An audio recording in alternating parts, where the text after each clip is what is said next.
Silva, bom dia, bem-vindo ao nosso café.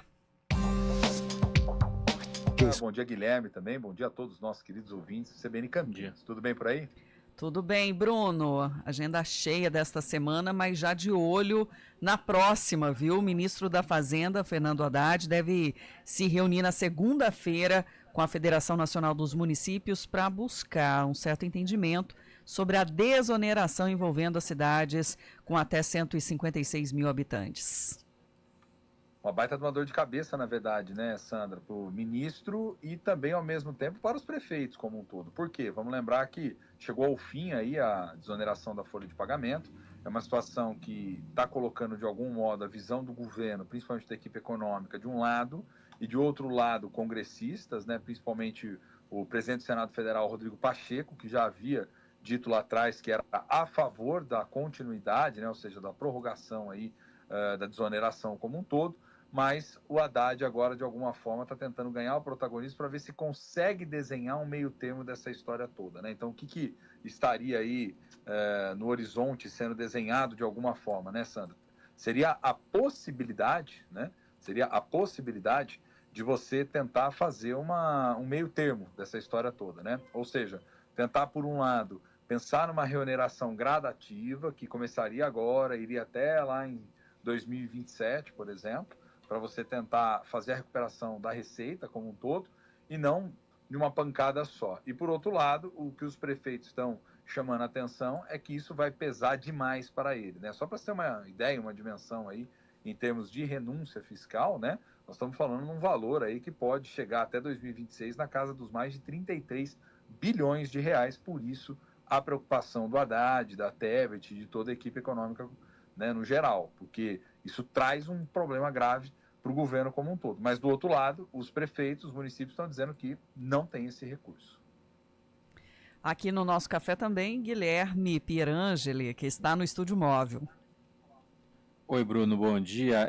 A gente tem a questão que foi anunciada nessa semana, né, do financiamento, uma linha de financiamento pelo PAC que vai, segundo a Prefeitura de Campinas, viabilizar a compra de ônibus aqui para a cidade, né? A ideia é que esses valores para 512 ônibus sejam utilizados para financiamento dos permissionários do sistema alternativo. Então, como que funciona isso, Bruno? Não é uma verba, digamos assim, para uso, né? É um financiamento, ou seja, essa verba vai ter que ser paga de volta para o governo, só que em parcelas, com juros, como que é isso? Isso, exatamente, né? Você usa principalmente aí via BNDES, né? Então você usa o banco público para tentar, de alguma forma, permitir com que as cidades façam esse investimento, que é um investimento vultuoso, né? Não é pouca coisa, né? Quando a gente está falando de, por exemplo, modernizar uma frota inteira ou eletrificar pelo menos metade, né? Das aquisições, né? Não da frota toda, mas eletrificar pelo menos metade aí dessas aquisições que estão sendo previstas, mais de 200 carros, por exemplo. O que você está dando como resposta para a sociedade como um todo e para esse estímulo do governo? Que sim, o ente, né, local, o município, tem interesse em, de alguma forma, acessar essas linhas melhores, né, de crédito, enfim, essa lógica de investimento via PAC, e que tem uma condição mais facilitada depois para poder realizar os pagamentos, né? A gente sabe que isso é importante do ponto de vista da transição energética como um todo, muito embora no Brasil o debate ele venha se encaminhando menos para uma dimensão completa da eletrificação e mais para uma discussão envolvendo ali a adoção de veículos híbridos, né? Mas no caso do transporte coletivo, penso que isso pode ser extremamente razoável. A questão como um todo, né, Guilherme, é saber quais são efetivamente essas condições, se elas são vantajosas mesmo, qual seria o período, quanto isso comprometeria lá na frente do orçamento como um todo, as condições de pagamento, enfim. Mas modernizar, trazer novidade, poder de alguma forma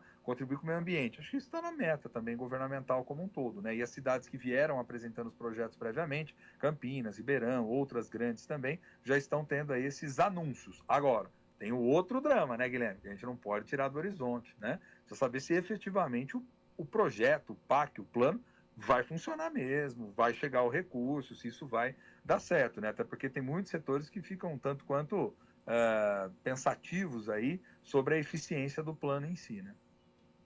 E até o ouvinte também questiona aqui, né? Exatamente isso que você pontuou, né? O anúncio é sempre bem-vindo, né? Mas se Exato. vier acompanhado de uma estrutura de mobilidade também, né? Não só pensando em veículos, mas formas de evitar congestionamentos, né? Melhorias na mobilidade como um todo.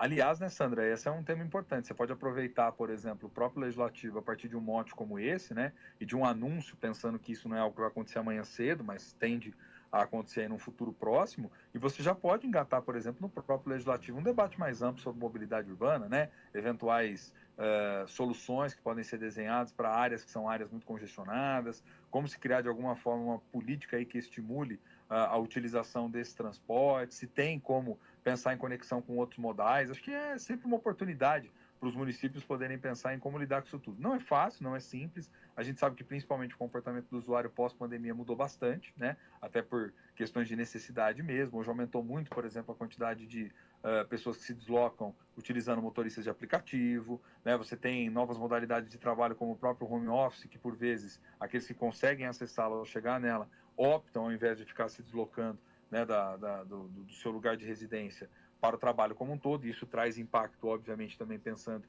no transporte coletivo, mas a saída pensando em termos sustentáveis, pensando em termos de mobilidade, tem que ser sempre mais pela lógica do coletivo do que pelo particular. Pelo particular você não vai ter muita saída, você vai ter, na verdade, cada vez mais problemas se avolumando, né? E só fazendo um destaque em relação a isso, né? Reforçando, esse financiamento é destinado a veículos do transporte alternativo, ou seja, aqueles ônibus, micro-ônibus ou ônibus um pouco menores do que os convencionais, né? Porque os ônibus das empresas, né, aqueles maiores, sanfonados ou não, que realizam a maior parte do transporte aqui de Campinas, esses devem ser renovados com a nova licitação, né, que está sendo realizada. A primeira tentativa ali foi deserta, né? Agora a gente aguarda essa licitação que está há anos para sair. Até agora não conseguiram destravar, mas só fazendo essa distinção, né? O financiamento é só para os transportes do veículo alternativo. Perfeito, Guilherme. Esse é o ponto, sim. Até porque o outro está previsto aí justamente no contrato, né, daquela que é a concessionária que vai acabar assumindo aí, né, o transporte como um todo. E veja, isso também não é novidade em Campinas, né, Guilherme? Porque se a gente olhar não só para Campinas, mas outras cidades, essa questão envolvendo aí as concessionárias do transporte público é sempre um gargalo, né? Cada vez que você olha para as cidades, qual é um dos pontos mais problemáticos quando você faz licitação? Vamos dizer assim, duas áreas muito caóticas para o município muitas das vezes. Conseguir chegar a um bom termo de licitação de transporte, conseguir chegar a um bom termo de licitação no que diz respeito aí ao lixo, né? Ou seja, a coleta dos resíduos sólidos, seu transporte, tudo mais. Geralmente são áreas que são difíceis, complexas, dá dor de cabeça, vai e volta, a licitação às vezes não dá certo da primeira vez, às vezes você tem as empresas interessadas, depois outras questionam, enfim, porque são licitações que o valor envolvido nela é extremamente elevado, né? São duas áreas aí de muita responsabilidade política do município e, consequentemente, um nível de investimento maior, né? Bruno Silva, obrigada por encerrar mais uma semana trazendo essa análise da política com a gente. Imagina, eu que agradeço, viu? Um abraço, Sandra, abraço, Guilherme, abraço aos nossos queridos ouvintes. E você tá muito legal aí no News Truck, hein, Guilherme? Show demais, hein? Nosso Tá bacana aqui, acompanhando o movimento aqui da Norte-Sul, bem movimentado. É sempre legal fazer o CBN Campinas, o News Truck. Ah, legal demais. A gente sempre fica bem próximo aí dos ouvintes também. Um abração, gente. Bom final de semana para todos. Abraço. 10h49.